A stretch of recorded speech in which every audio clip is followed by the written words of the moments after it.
One time, my wife and I went to a DSW, and I saw in the distance these two women in black burqas in my store. I cried as I prayed for enough strength to go over there and break both their necks. This was a kind of awakening. Long story short, 8 weeks after that first day I stepped into the Islamic Center, I became a Muslim.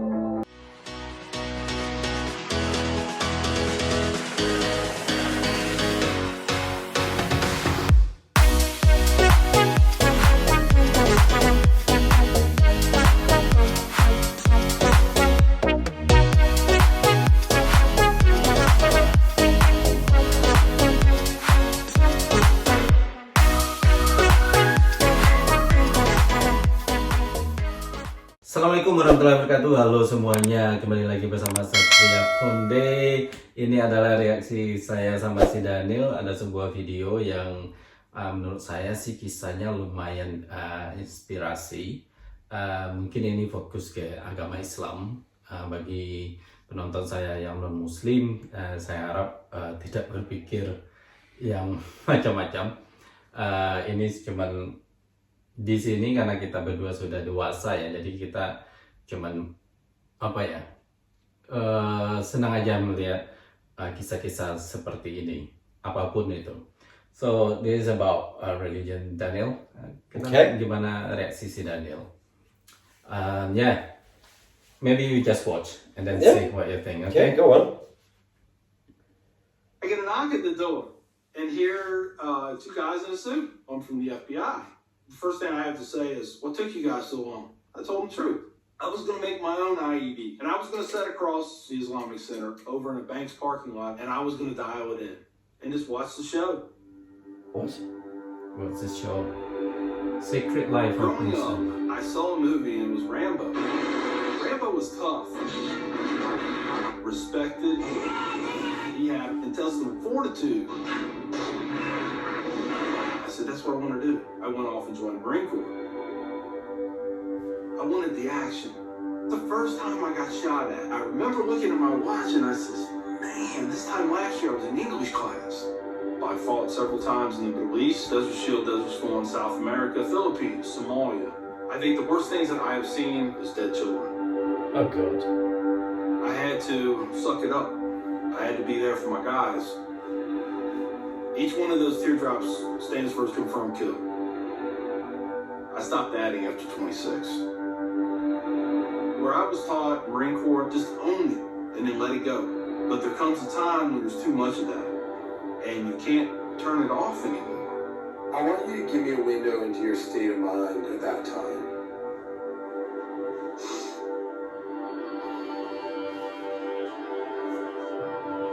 One time, my wife and I went to a DSW, and I saw in the distance these two women in black burqas in my store. I cried as I prayed for enough strength to go over there and break both their necks.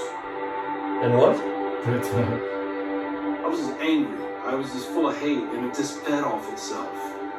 At that point, I was drinking a half-gallon of vodka every 2 days. I had devised a plan, create my own IED, homemade bomb, and I was going to set it off right outside the Muncie Islamic Center. What? 200 plus killed or injured. That was the plan. I saw an opportunity to do one last thing for my country. This was my rationale.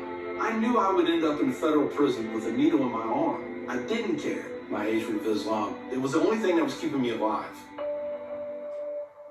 So one day my daughter comes home, 2nd grade maybe, and she was telling me about this little boy who sat across from her. His mom came to get him. She said she had scarves on her and she had a dress all the way down to her feet and couldn't see her on nothing but her eyeballs. At that point I snapped, started spewing things out of my mouth that should never be said in front of children or anything. She didn't say anything. It was the look on her face. I remember my daughter looking at me like I was absolutely the craziest person on the face of the earth. She was my little buddy. She used to say we were road dogs. I know, I saw it in her eyes. I made her question that love. And that's when the light bulb came on. I decided to give the people of this community one more chance. So I went to the Islamic Center, see a gentleman in the shoe room taking off his shoes. He looks at me and he smiles. He said, "Can I help you?" And I said, "Yeah, I want you to teach me about Islam." So he went and gave me a Quran. "Read this. Come back when you have questions." So I did. And I would see things in the book. I'd be like, "There it is. I got it right there. Explain that to me." And they would. This was a kind of awakening. Long story short, 8 weeks after that first day I stepped into the Islamic Center, I became a Muslim. I became a Muslim. That went really fast. I'm a Muslim, a veteran, and a proud American. I had learned that I was completely wrong about everything that I felt. Wasn't You it? know, Judaism had a in the message, news? Christianity had a message, Islam had a message. Funny thing is, though, it was the same message. It was about peace, it was about love. Please join me in welcoming Mr. McKinney. My big thing is now to stop the hate. Nothing good has ever come out of hatred. I've done too many things. I've hurt a lot of people. I have to live with that. But if I can stop somebody else on the path of non-forgiveness, I won. Wow. Wow. That was really good. Very powerful story. Yeah. A very powerful story. Super inspirational. It is in Islam we call hidayah. Hidayah can come to someone who really bad. This is a secret of Allah to give. Nobody know. It's like when I talk with you about Islam all the time. If Allah didn't give you that hidayah to become a Muslim, you're never gonna become Muslim. So it doesn't matter how you're doing that. What I'm saying is, I'm not trying to make you Islam something. If you or other people, non-Muslim, want to know Islam, right? You go to the right source. You know what I'm saying? Yeah. Then you can explain more instead of just reading a random article or random media. Like me, I'm admitted, I'm not really intelligent enough to explain about Islam. I think it's some happen with Christian as well, you know, when you learn more, you know, and then you get something in there.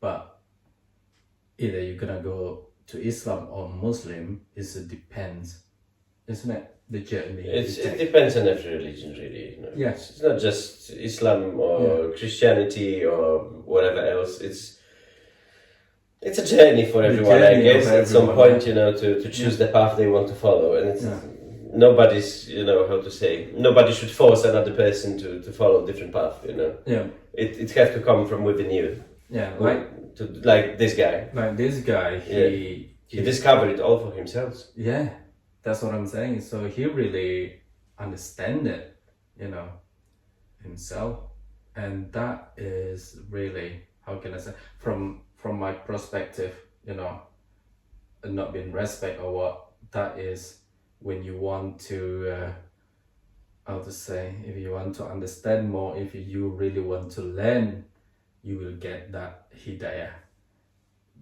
That's you know. But the whole thing happened because of his daughter, isn't it? Yeah, that's what I say. His daughter nudged him to change to open his mind a little. He said that. He said that because of the way he was talking about the Muslim people to his daughter, that really hurt her.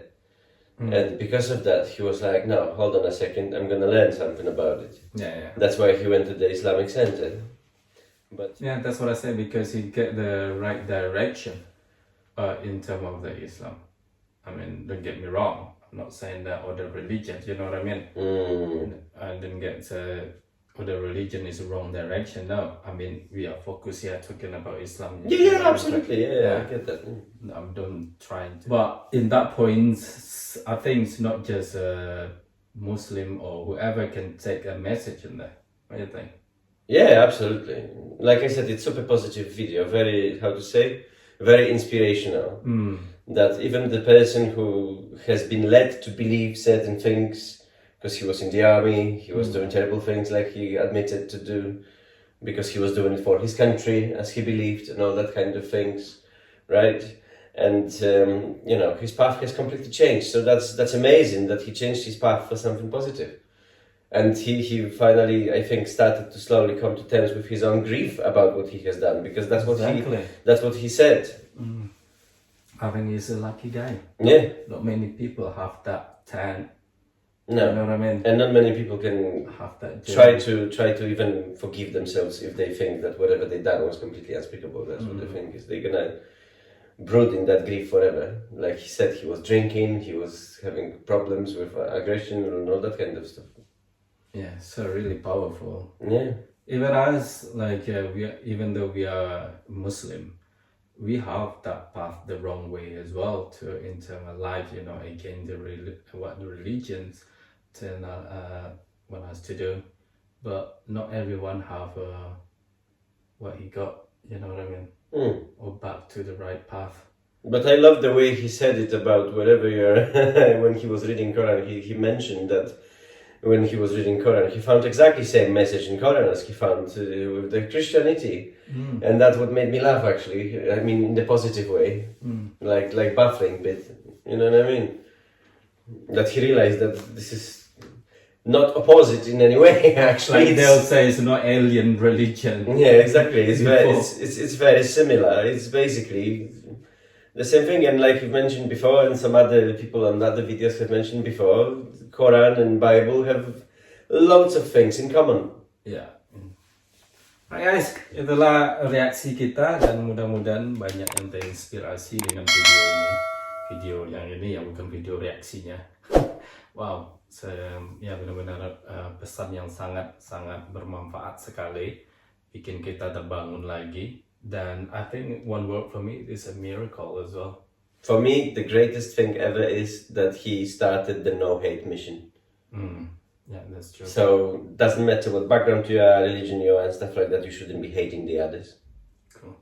So thank you for watching, and wassalamualaikum warahmatullahi wabarakatuh. Bye bye. See you later, guys. That's it.